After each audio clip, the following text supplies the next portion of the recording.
So today we're going to be working with the simple interest formula again. Now, the past couple of days we used the simple interest formula, I equals PRT, and we always solved for I. We found the amount of interest in an account. We don't always have to use the simple interest formula and solve for I.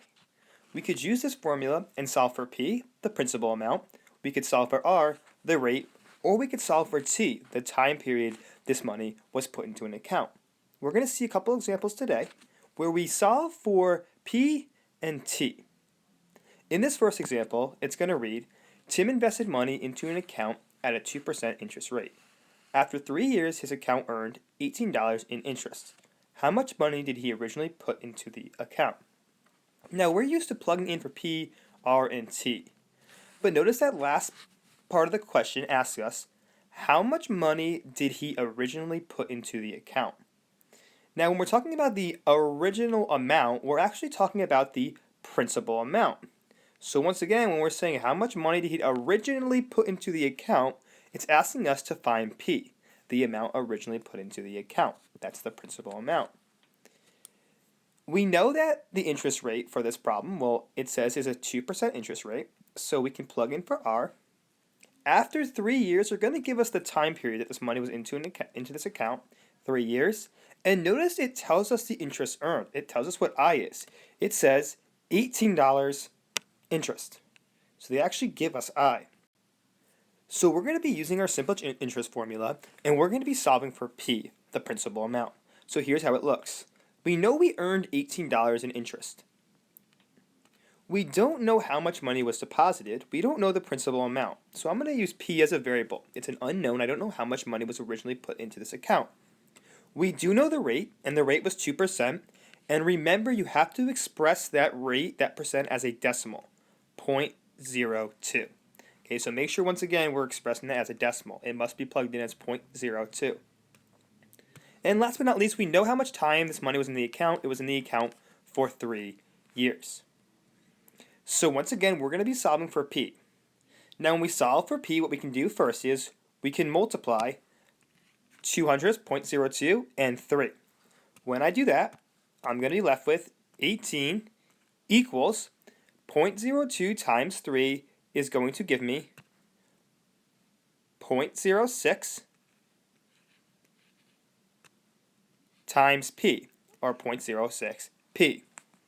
Now our last step is going to be to solve for P, the principal amount. The inverse operation that's going to allow us to solve for P is going to be to divide each side of our equation by 0.06, by 600ths. Once again, we're dividing because it's 0.06 times P. The opposite of multiplication is going to be to divide. So we'll divide each side by 0.06.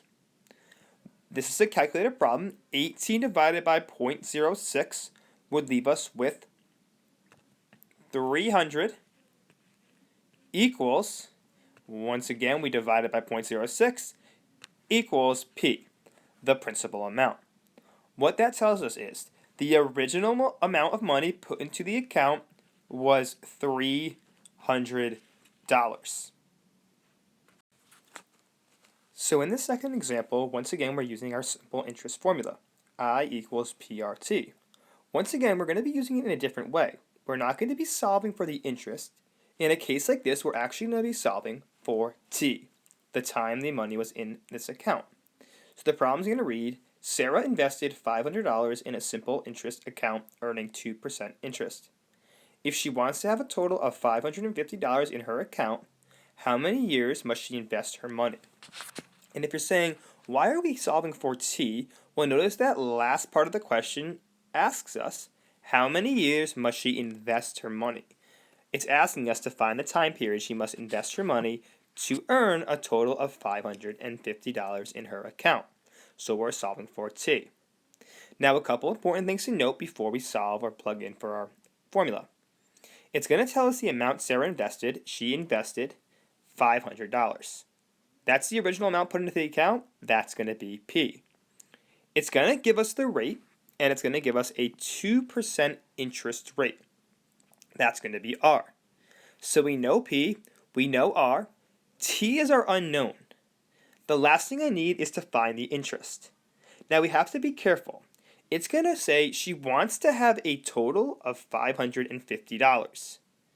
Now we can't plug in 550 for the interest. What that's telling us is she wants to have a total of $550 in her account. Well, she invested $500, and at the end she wants to have $550. To find the amount of interest she wants to earn, we can take the total amount she wants to have in her account and subtract by the number that was originally deposited. In other words, she's looking to earn $50 in interest.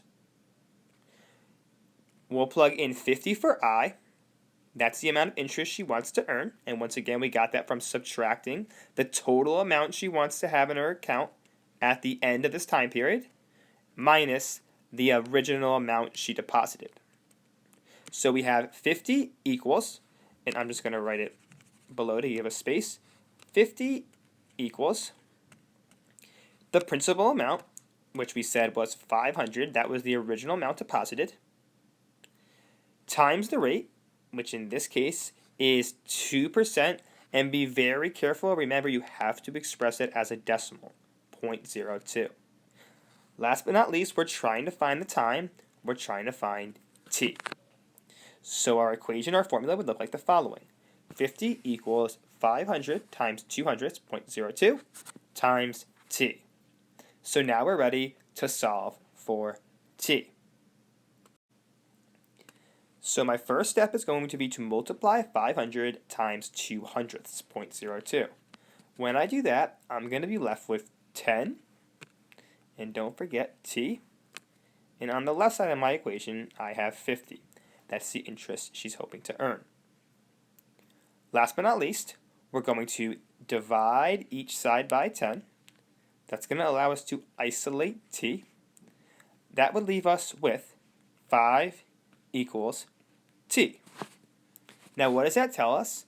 Well, that tells us it'll take 5 years for her to earn a total of $550. So it'll take 5 years for her to earn this total balance.